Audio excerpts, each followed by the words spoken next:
पोटाला गारवा देणारा, मलाईदार, थंडगार दही भात म्हणजेच कर्ड राईस आज आपण बनवणार आहोत. दही भात आपण शिळ्या भाताचा पण बनवू शकतो किंवा त्यासाठी आपण ताजा भात लावला तरीही चालेल. कर्ड राईस करण्यासाठी 2 वाटी इंद्रायणी तांदूळ घेऊया. तुम्ही बासमती तांदूळ पण वापरू शकता. तांदूळ आपण 2 पाण्याने स्वच्छ धुवून घेऊया. 2 कप तांदळाला 4 कप पाणी घालूया.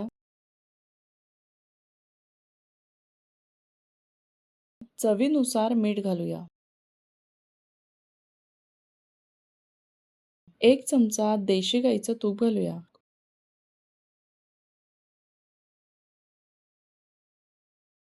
कुकरला 2 शिट्ट्या देऊन भात शिजवून घेऊया. भात शिजल्यानंतर त्याला थोडासा थंड होऊन देऊया. तोपर्यंत आपण कर्ड राईस करण्यासाठी आपण बाउलमध्ये 300 ग्राम दही घेऊया.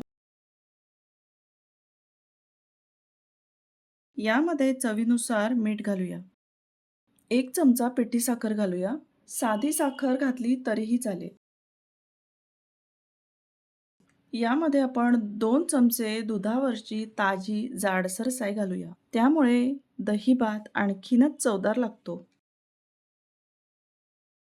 दह्याच्या गुठळ्या जाईपर्यंत दही 2 ते 3 मिनिट व्यवस्थित फेटून घेऊया.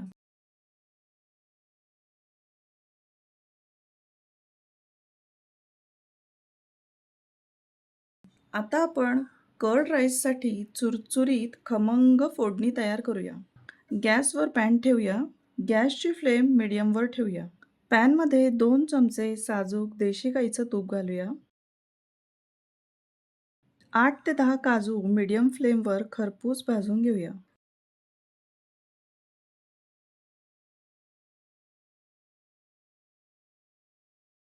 आता आपण भाजलेले काजू प्लेटमध्ये काढून घेऊया.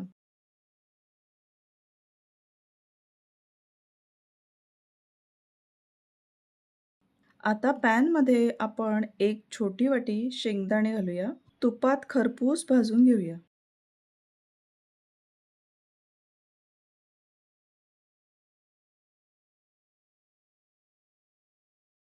छान खरपूस भाजून झाल्यानंतर शेंगदाणे आपण प्लेटमध्ये काढून घेऊया.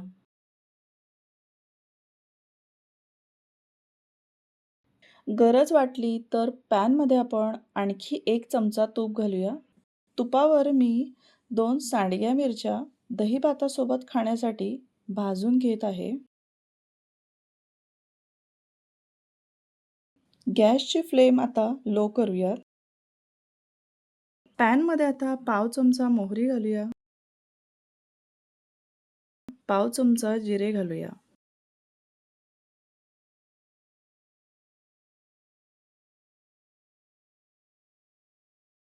2 ते 3 मिरच्या आणि अर्धा इंच आलं मिक्सरमध्ये आपण वाटून घेतलं आहे. ते तुपावर खरपूस भाजून घेऊया.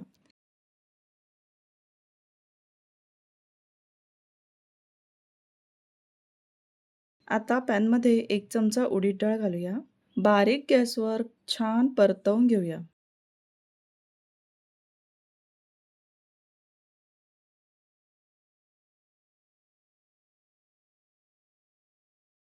यामध्ये 7 ते 8 कढीपत्त्याची पानं घालूया.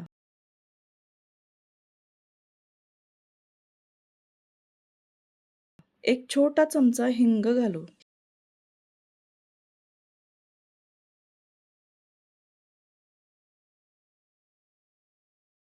हिंग छान फुलून आलेला आहे. यामध्ये 1 चमचा चना डाळ घालूया.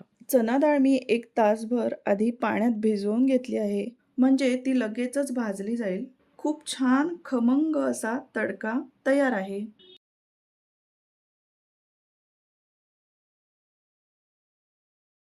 गॅस आता बंद करूया. ही फोडणी आपण दह्यामध्ये घालूया. आवडीप्रमाणे बारीक चिरलेली कोथिंबीर घालूया.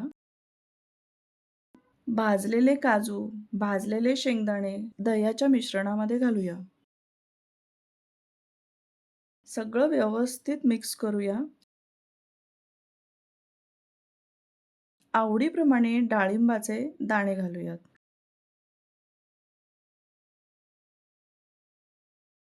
दह्याच्या मिश्रणात जसा बसेल तसा आपण यामध्ये भात मिक्स करूयात. भातामध्ये दही जितकं हवं आहे त्यानुसार आपण हळू-हळू दह्याच्या मिश्रणामध्ये भात मिक्स करूयात.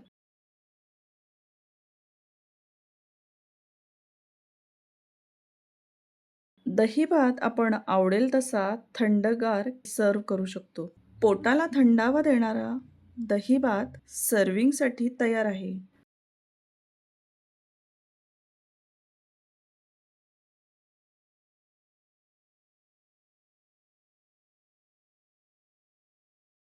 रेसिपी आवडली ना? मग लगेचच सबस्क्राईब करा.